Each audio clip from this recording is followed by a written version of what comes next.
Hello everyone. Myself Prasad Thakur. हमने binomial theorem start किया था और हम आज मिसलेनियस एक्सरसाइज के क्वेश्चन सॉल्व करेंगे।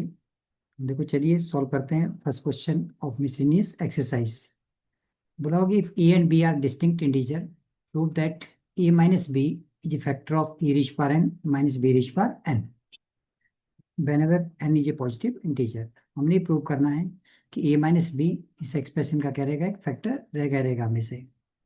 तो चलिए स्टार्ट करते हैं इसको। ए रिच पावर एन और minus B rich power N. अब देखो इसको सॉल्व करेंगे हम। A rich power N minus B rich power N, अगर हम इसको ए रिच पावर एन से स्टार्ट कर दें पहले, जैसे ए रिच पावर एन, तो उसमें क्या करते हैं हम ए माइनस बी और प्लस बी कर लेते हैं और रिच पावर कितना बन गया N.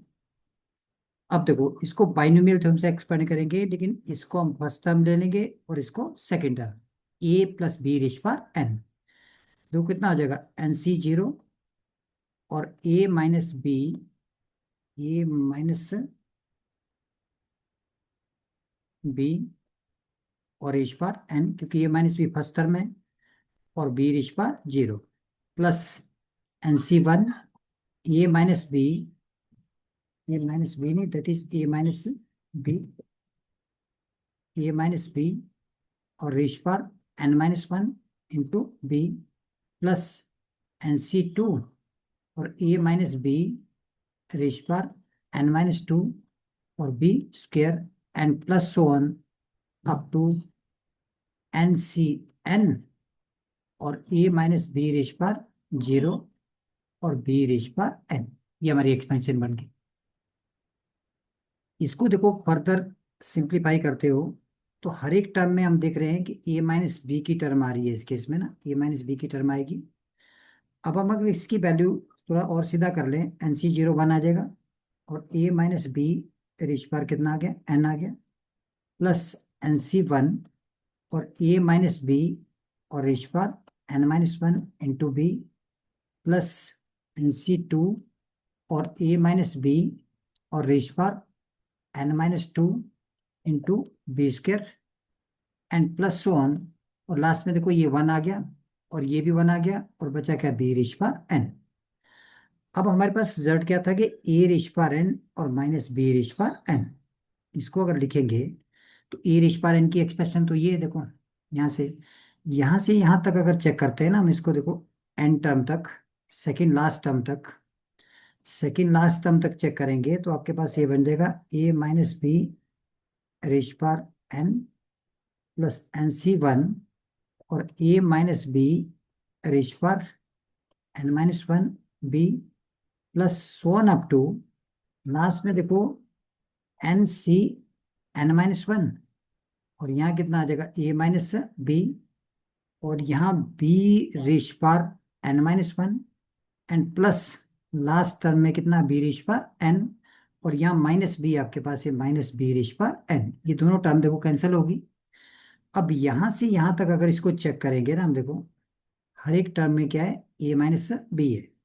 So that can be written as A minus B, बाहर आ जाएगा हमारा कॉमन, तो अंदर क्या बन जाएगा आपके पास यहाँ से, देखो एक ए माइनस बी बाहर दिया तो ए माइनस बी से मल्टीप्लाई डिवाइड कर देंगे, ए माइनस बी रेश पर N minus one plus N C one और A minus B raise power N minus two minus इधर और B and plus so on up to यहाँ आपके पास N C N minus one और A minus B की power देखो कितनी आ जाएगी।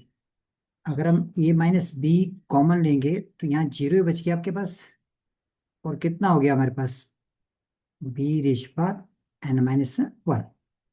अब पूरी एक्सप्रेशन में देखो तो ए माइनस बी क्या आ रहा है, कॉमन आ रहा है, तो ए माइनस बी का कितना आ गया मल्टीपल। यानी जो गिवन एक्सप्रेशन है that is divisible by A minus B. So that implies A minus B is a factor of A raise पर एन और माइनस बी रेज पर एन। ये हमारा रिजल्ट प्रूव हो गया। अब चलिए सेकंड क्वेश्चन करते हैं। सेकंड क्वेश्चन में देखो, ये एक्सप्रेशन दी हुई है, हमने रिजल्ट किया था पहले कि इस रिजल्ट को हम ऐसे भी लिख सकते हैं, देखो जैसे x प्लस वाई रेज पर एन और minus x minus Y raise पर N that can witness twice the sum of term at even places. इनके NC1 x इज पर n minus one Y plus NC3 x is पर n minus three Y cube and plus one up to enter की value है जी। अब इसी का use करते हैं इसको सॉल्व करने के लिए। अब इसको देखो सॉल्व करेंगे तो ये रूट 3, इसमें जब अप्लाई करेंगे देखो x plus Y rich power N, तो फर्स्ट टर्म कितनी आ जाएगी हमारी इस केस में, that is 6 twice of 6c1 और रूट 3 रेश पर 6 - 1 दैट इज 5 और रूट 2 रेश पर कितना आ जाएगा 1 प्लस नेक्स्ट टर्म देखो 6c3 आ जाएगी और रूट 3 रेश पर कितना आ जाएगा 3 और रूट 2 की पावर भी कितनी आ जाएगी 3। ये वैल्यू आ जाएगी देखो सॉल्व करके। नेक्स्ट सॉल्व करते हैं इसको, तो 6c5 और ये वैल्यू रूट 3 रेश पर कितनी आ जाएगी 1 एंड रूट 2 रेश पर कितना आ गया 5। तो यहीं तक एक्सपेंड कर पाएंगे इसको, ये आ गया। अब इसको फर्दर सॉल्व करते हैं देखो, इसको जब ओपन करेंगे हम तो ये वैल्यू ट्वाइस ऑफ 6c1 की वैल्यू कितनी आ जाएगी 6 आ जाएगी। अब देखो रूट 3 रेश पर अगर 4 करेंगे तो ये कितना आ जाएगा 9 आ जाएगा, रूट 3 रेश पर 4 और इंटू कितना बन जाएगा रूट 3 और एक रूट 2 है प्लस 6c3 जब हम सॉल्व करेंगे देखो, अब इस 6c3 को हमने सॉल्व करना है आगे और रूट 3 रेश पर 3 को सॉल्व करना है। तो इन वैल्यू को जब सॉल्व करेंगे देखो हम, तो कितना रिजल्ट बनेगा ये हमने चेक करना है। तो 6c3 का रिजल्ट देखो हम फैक्टोरियल से भी सॉल्व कर सकते हैं, जैसे एनसीआर का फॉर्मूला पता है हमें 6c3 that can be written as factorial 6 upon factorial 3 और इंटू फैक्टोरियल 3। इसको एक्सपेंड कर दें तो 6 × 5 × 4 और एक फैक्टोरियल 3 कैंसिल हो गया और नीचे 3 × 2 6 आ जाएगा, तो कैंसिल हो जाएगा तो इसकी वैल्यू कितनी आ गई 20 आ गई। ये वैल्यू देखो 20 आ गई। रूट 3 रेशपा 3 इनके 3 × रूट 3 हो जाएगा और रूट 2 रेशपा 3 दैट इज 2 × रूट 3 हो जाएगा प्लस 65 की वैल्यू 6 ही आ जाएगी और इंटू कितना हो गया रूट 3 और इंटू रूट 2 रेशपा 5 रूट 2 रेशपा 4 देखो 2 रेशपा 2 आ जाएगा, इनके 4 आ जाएगा और इंटू कितना आ जाएगा रूट 2। अब इस एक्सप्रेशन को फर्दर फिर सॉल्व करते हैं। अब देखो इसको सॉल्व करेंगे, इस एक्सप्रेशन को हम फर्दर सॉल्व करते हैं तो हमारे पास क्या रिजल्ट बन जाएगा है 6 × 9 कितना हो गया 54 और रूट 6 आ गया प्लस ये देखो 20 × 3 × 2 कितना आ गया 6 आ गया। 3 × 2 ये वैल्यू हमने यहाँ वैल्यू देखो ये 2√3 नहीं रहेगी बट ये वैल्यू कितनी आ जाएगी हमारे पास 2√2 इंटू 2√2 है, ये गलत लिखा हुआ है यहाँ पे।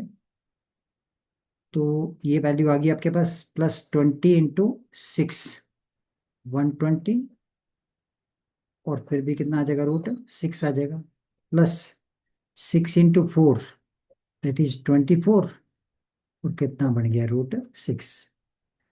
अब इसको फर्दर फिर सिंप्लीफाई करेंगे देखो, तो हमारे पास 2 कॉमन है, देखो रूट 6 कॉमन निकाल सकते हैं तो कितना बन जाएगा 54 प्लस 120 और +24 और बाहर कितना आ गया हमारा रूट 6। अब इस वैल्यू को सॉल्व करना है देखो हमने, ये जो ये वैल्यू है और भी सिंप्लीफाई कर सकते हैं, अगर हम 2 बाहर कॉमन निकाल लें देखो थोड़ा सिंपल हो जाएगा और वैल्यू सिंपल हो जाएगी। 2 कॉमन आ गया तो 4 आ गया बाहर और यहाँ कितना आ जाएगा 27 प्लस 2 आ गया तो यहाँ 60 हो गया आपके पास प्लस और यहाँ कितना आ जाएगा 12, तो 27 + 60 + 12 और इंटू कितना आ गया रूट 6। इसको देखो फर्दर सॉल्व करेंगे तो 4 इंटू, अब ये वैल्यू अगर सिंप्लीफाई करें हम देखो तो कितनी बनने वाली है, ये देखो 6 + 2 8 और 1 9, 99 बन गई। और इंटू कितना आ गया, √6। अब इन वैल्यू को फिर मल्टीप्लाई कर लेते हैं, so that comes out to be equal to 396, और इंटू कितना हो गया, √6। तो ये हमारी इस एक्सप्रेशन की वैल्यू आ गई। तो ओपन ही करना है, देखो सिंपल रिजल्ट को एक्सपेंड किया और वैल्यू लिख दी इसकी। ये हमारा फाइनल रिजल्ट आ गया इसके।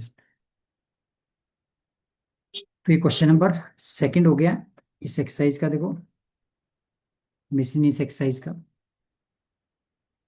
तो चलिए नेक्स्ट क्वेश्चन एक और कर लेते हैं इसमें, क्वेश्चन नंबर थर्ड। थर्ड में भी देखो सेम ही x + y⁴n और +x - y⁴n। इसमें हम इस रिजल्ट का यूज कर देंगे कि x + y⁴n और +x - y⁴n। देखो प्लस है तो twice the sum of term at odd places, इनके NC 0, x⁴n y⁴0, फिर NC 2 आएगा, x⁴n - 2 y² and so on up to n term. ये एक्सप्रेशन आ जाएगी। अब देखो इसका यूज करते हैं इसको सॉल्व करने के लिए। इसमें ऐसा करते हैं पहले कि इसको हम अज्यूम कर लेते हैं इन दो वैल्यू को, कि जैसे हमने इस a² को यहाँ क्या अज्यूम कर लिया, x, और √(a²-1) को कितना अज्यूम कर लिया, y। तो इजी रहेगा फिर। तो मेरे पास एक्सप्रेशन क्या बन जाएगी, देखो x + y⁴ raised to power 4, ये बन गई एक्सप्रेशन, और प्लस x - y⁴ कितना आ गया, 4। अब इसको फर्दर सॉल्व करेंगे, इनके एक्सपेंड करेंगे इसको, फिर वही रिजल्ट हम अप्लाई कर देंगे आगे। n4 है इस केस में, इसको सॉल्व करते हैं देखो, तो ट्वाइस इस sum of term at odd places, इनके कितना बन जाएगा, 4C0 x⁴4 और y⁴0, प्लस फिर 4C2 आ जाएगा, x⁴2 और y⁴2। और नेक्स्ट टर्म देखो 4C4 और x⁴0 और y⁴ कितना हो गया, 4। अब इसको सिंप्लीफाई करना है। ये वैल्यू देखो 4C0 की वैल्यू कितनी आ जाएगी, 1।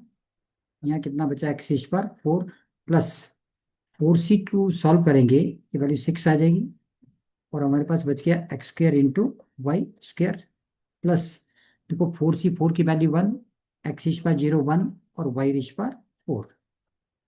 ये एक्सप्रेशन बच गई। अब ये वैल्यू आ गई, अब इसमें हम x और y की वैल्यू सब्स्टिट्यूट कर देते हैं। अब देखो जब x और y सब्स्टिट्यूट करेंगे इस केस में, तो जहां भी आपका x है उसकी जगह a², तो कितना रिजल्ट आ जाएगा, ट्वाइस ऑफ, ये देखो x की जगह a² है, तो a² कितना बन गया, 4, ये वैल्यू बन जाएगी, प्लस 6 इंटू एक्स की जगह a², तो a² का कितना आ गया, होल स्क्वायर, और y², देखो y की वैल्यू ये थी हमारे पास, तो √(a²-1) का कितना हो गया, होल स्क्वायर हो गया, प्लस अब यहाँ पे देखो √(a²-1) ये y की वैल्यू है, और y⁴ कितना आ गया, 4। अब फर्दर इसको और सॉल्व करना है हमने आगे, और सिंप्लीफाई करेंगे देखो, तो ट्वाइस ऑफ ये a⁴ 8 आ गई वैल्यू, प्लस अब देखो 6 इंटू a⁴4 आ गया। इसको ओपन करेंगे, यहाँ से रूट खत्म हो जाएगा, देखो ये वैल्यू बन गई a² - 1, प्लस यहाँ भी देखो a² - 1 की पावर 1/2 है, तो a की पावर 2 बचेगी ऊपर, इनके a² - 1 का कितना बच गया, होल स्क्वायर, ये वैल्यू। इसको फर्दर चाहे हम फर्दर भी एक्सपेंड कर सकते हैं, देखो तो ये वैल्यू आ जाएगी ट्वाइस ऑफ a⁴8, प्लस अब देखो 6 a² इंटू a⁴4, a⁴6 आ जाएगा, और माइनस 6 a⁴4, प्लस यहाँ a - b का होल स्क्वायर लगा देते हैं, a⁴4 minus twice of a² और प्लस 1। अब लाइक टर्म को सॉल्व कर देने को आगे, तो a⁴8 6 पावर वाली तो एक ही टर्म थी हमारे पास, 6 इंटू a⁴4, 4 वाली 2 आ गई, तो देखो -6 + 1 कितना आ जाएगा, -5, और a⁴ कितना आ जाएगा, 4, ये वैल्यू आ जाएगी। एंड माइनस 2a² और प्लस कितना आ गया इसमें 1, ये वैल्यू आ गई। इसको फर्दर सिंप्लीफाई करते हैं। देखो ये twice of a⁻8 plus 12 time कितना आ गया a⁴ minus 2 × 5 that is 10 a⁴ और माइनस 2 × 2 4 आ गया 4a² and 2 × 1 plus 2। So this is final result of this expression. हमारी वैल्यू आ गई। ये हमारा क्वेश्चन थर्ड भी सॉल्व हो